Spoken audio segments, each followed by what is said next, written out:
اس کی تعمیر سے جب فارغ ہوئے تو وہ فرشتہ انہیں میدان عرفات میں لے گیا اور حضرت آدم علیہ السلام کو تمام مقامات حج دکھائے جہاں آج تک تمام لوگ حج ادا کرتے ہیں اور قیامت تک کرتے رہیں گے۔ اس کے بعد حضرت آدم کو دوبارہ مکہ لایا گیا۔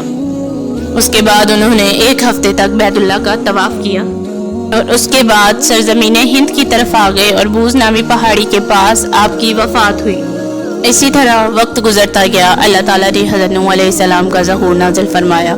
حضرت نوح علیہ السلام اس دنیا میں تشریف لائے، لوگوں کو ہدایات دی، لیکن ان کی قوم نے ان کی بات نہ مانی تو اللہ تعالیٰ نے ان پر عذاب نازل فرمایا۔ وہ اتنا خوفناک عذاب تھا کہ وہ تمام لوگ غرق ہو گئے، پانی میں بہہ گئے۔ حضرت نوح علیہ السلام کی کشتی اسی طرح آگے چلتی رہی۔ بیت اللہ کی جگہ پر ایک سرخ رنگ کا ٹیلا ظاہر ہوا جہاں پر سیلاب کا پانی نہ جا سکا، اور اسی طرح حضرت نوح علیہ السلام کی کشتی کتنے دن تک بیت اللہ کا طواف کرتی رہی، اور اسی طرح تمام لوگوں کو معلوم ہو گیا کہ یہ بیت اللہ کی جگہ ہے۔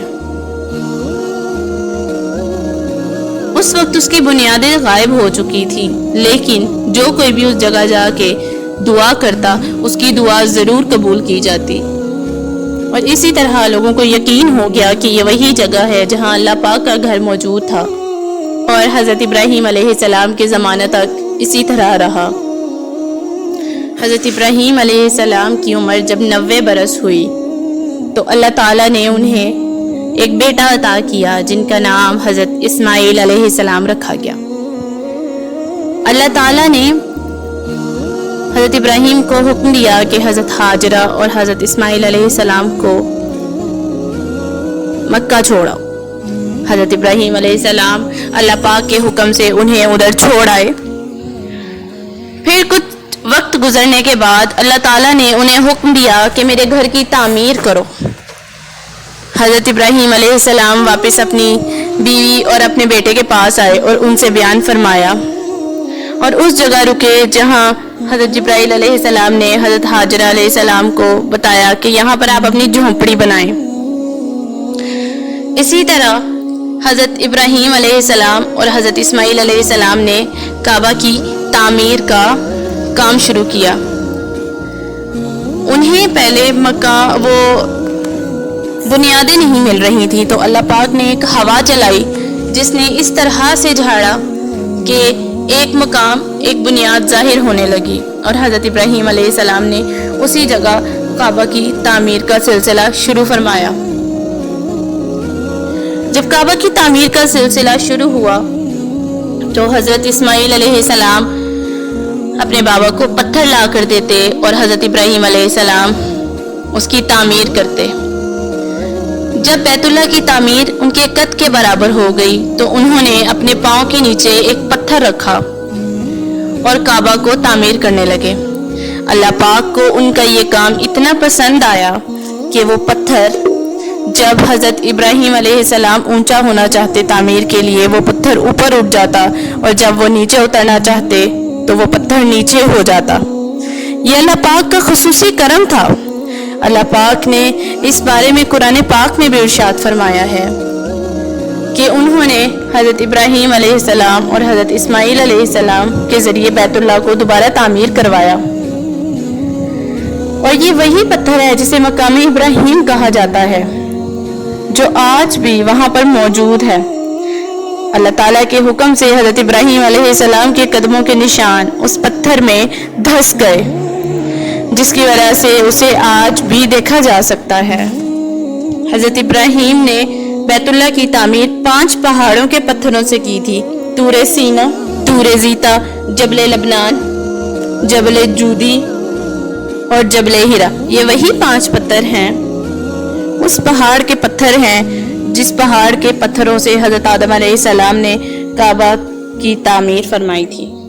جب کعبہ کی تعمیر ہو گئی تو حضرت ابراہیم علیہ السلام نے اپنے فرزند حضرت اسماعیل علیہ السلام سے کہا کہ جاؤ ایک ایسا پتھر تلاش کر کے لاؤ کہ جس کو ہم رکھیں تو ظاہر ہو کہ یہاں سے کعبہ کا طواف شروع کیا جائے گا، یعنی حجر اسود کے بارے میں۔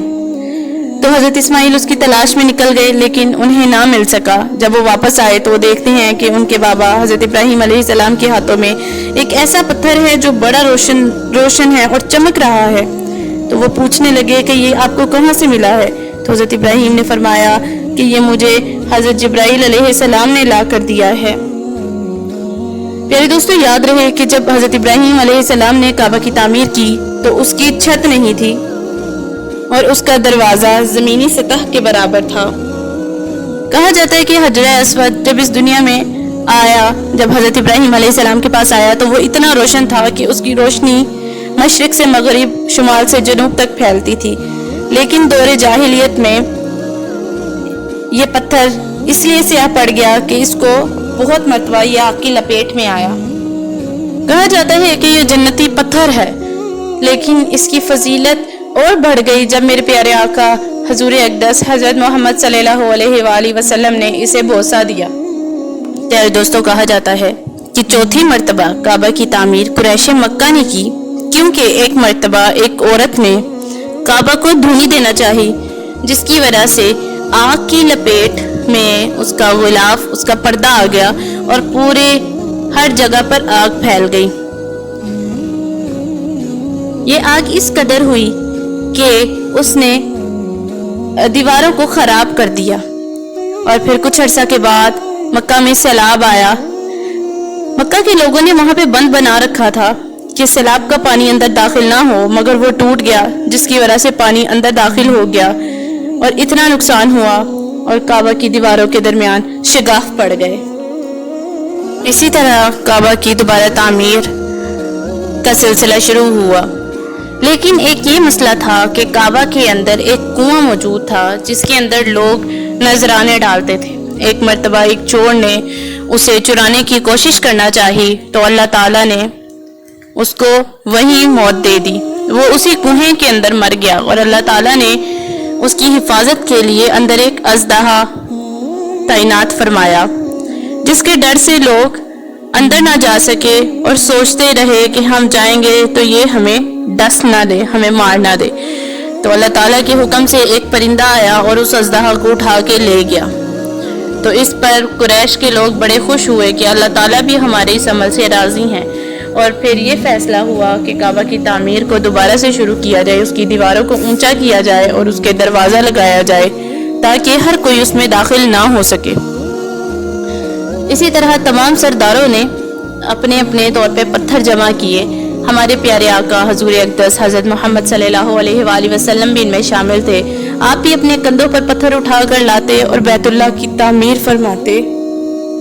جب دیواریں اتنی اونچی ہو گئیں کہ حجر اسود تک پہنچ گئیں تو حجر اسود کو نصب کرنا تھا۔ پھر تمام لوگوں کے درمیان میں جھگڑا شروع ہو گیا، اور یہ جھگڑا اتنا بڑھ گیا کہ تمام قبائل نے ایک دوسرے پر تلواریں ڈال دیں۔ یہ جھگڑا 4-5 دن تک یوں ہی چلتا رہا۔ پھر ان کے درمیان ایک معاہدہ طے ہوا، اور اس معاہدے کے مطابق ہمارے پیارے آقا سب سے پہلے مسجد میں داخل ہوئے، اور پھر ہمارے پیارے آقا نے حجر اسود کو نصب فرمایا، جو آج بھی اسی جگہ پر موجود ہے۔ پیارے آقا نے ایک یہ طریقہ نکالا کہ حجر اسود کو کہا گیا کہ ایک کپڑا کے اندر ڈال دو۔ آپ نے اپنے دستے مبارک سے حجر اسود کو پکڑ کے اس کپڑے میں ڈالا، اور تمام قبائل کے سرداروں سے کہا کہ اس کو ایک ایک کونے سے پکڑ لو۔ جب انہوں نے پکڑ لیا اور اسے حجر اسود کے مقام پر لایا گیا، پھر آپ نے اپنے ہاتھوں سے اس کو اٹھایا اور اس کو نصب فرمایا۔ اور اسی طرح پیارے آقا نے ایک بہت بڑے مسئلے کو نہایت امن کے ساتھ حل فرما دیا۔ پیارے دوستو، اسی طرح کئی سال گزرنے کے بعد ایک مرتبہ پھر خانہ کعبہ کو گرانے کا ارادہ کیا گیا۔ ہوا کچھ یوں تھا کہ واقعہ کربلا کے بعد اہل حجاز نے عبداللہ بن زبیر کو اپنا خلیفہ بنایا، مگر یزید نے ان کی جانب ایک لشکر بڑا تیار کیا، اور اسی طرح اس یزید کا لشکر مکہ کی طرف روانہ ہوا، اور جنگ و جدال کا دوبارہ سے مرحلہ شروع ہوا، اور اس نے اسی طرح بیت اللہ پر حملہ کیا، جس کی وجہ سے بیت اللہ کا غلاف اور رکن یمانی نظر آتش ہو گیا۔ حضرت عبداللہ بن زبیر نے 3 دن استخارہ کرنے کے بعد کعبہ کو زمین کے برابر کر دیا، اور حضرت ابراہیم علیہ السلام کی بنیاد کو بھی کھدوا دیا۔ اور نئی تعمیر انہی بنیادوں پر کروائی، اور آپ نے کعبہ کی تعمیر چونے سے کروائی جو کہ یمن سے منگوایا گیا تھا۔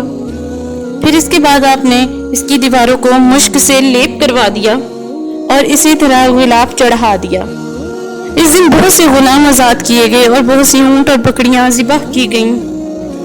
حضرت زبیر اور بہت سے قریش اسی طرح ننگے پاؤں مسجد عائشہ پہنچے اور عمرے کا احرام باندھا۔ اسی طرح 5ویں مرتبہ تعمیر کعبہ کا شرف انہی کو ملا ہے۔ اسی طرح 6ٹھی مرتبہ عبد الملک بن مروان اور حضرت عبداللہ بن زبیر کی خلافت کو للچائی نظروں سے دیکھنے لگا اور حجاز کو بھیجا گیا، اور اس نے وہاں پہنچ کر مکہ پر محاصرہ کر دیا اور کعبہ پر گولہ باری شروع کر دی اور بیت اللہ کی دیواریں خستہ حال کر دیں۔ پھر عبداللہ بن ابن عمر حج بیت اللہ کی سعادت کے لیے تشریف لائے، اور جب انہوں نے مکہ کا یہ حال دیکھا تو انہوں نے حجاج کی طرف پیغام بھجوایا کہ اتنی دور دراز سے لوگ آتے ہیں، تو ہمیں تنگ نہ کر، ہمیں بیت اللہ کا طواف کرنے دے اور صفا مروہ کی سعی کرنے دے۔ یہ بات حجاج پر اتنی گزری کہ اس نے گولہ باری روک دی اور مکہ کو خالی کروایا اور خانہ کعبہ کی تعمیر کا سلسلہ شروع کیا۔ خانہ کعبہ کی ہر چیز ابن زبیر کی بنوائی ہوئی ہے۔ جب ولید بن ملک کا دور آیا تو اس نے مکہ مکرمہ کے گورنر خالد بن عبداللہ کو 36,000 دینار بھیجے۔ خانہ کعبہ کے دروازے اور اندرونی ستونوں پر سونے کے پتھرے چڑھا لیے۔ سعید بن عبداللہ وہ پہلے ولی تھے جنہوں نے خانہ کعبہ پر سونے کا کام کروایا تھا۔ 7ویں اور آخری تعمیر کا شرف سلاطین آل عثمان سے سلطان مراد رابع ابن سلطان احمد کو نصیب ہوا۔ سیلاب کے باعث خانہ کعبہ میں کچھ نقصان ہوا، اور اسی طرح سلطان کے کہنے پر 1040 عیسوی میں خانہ کعبہ کی تعمیر ہوئی۔ جس طرح حجاز نے بنوائی تھی اسی طرح سلطان مراد نے بھی بنوائی تھی۔ سلطان مراد کی تعمیر موجودہ دور تک باقی ہے۔ تو یہ تھی کعبہ کی تعمیر کے حوالے سے تمام گفتگو۔ امید ہے آپ کو بہت پسند آئی ہوگی۔ ملتے ہیں نیکسٹ ویڈیو میں اگلے دن کے ساتھ، تب تک کے لیے اللہ حافظ۔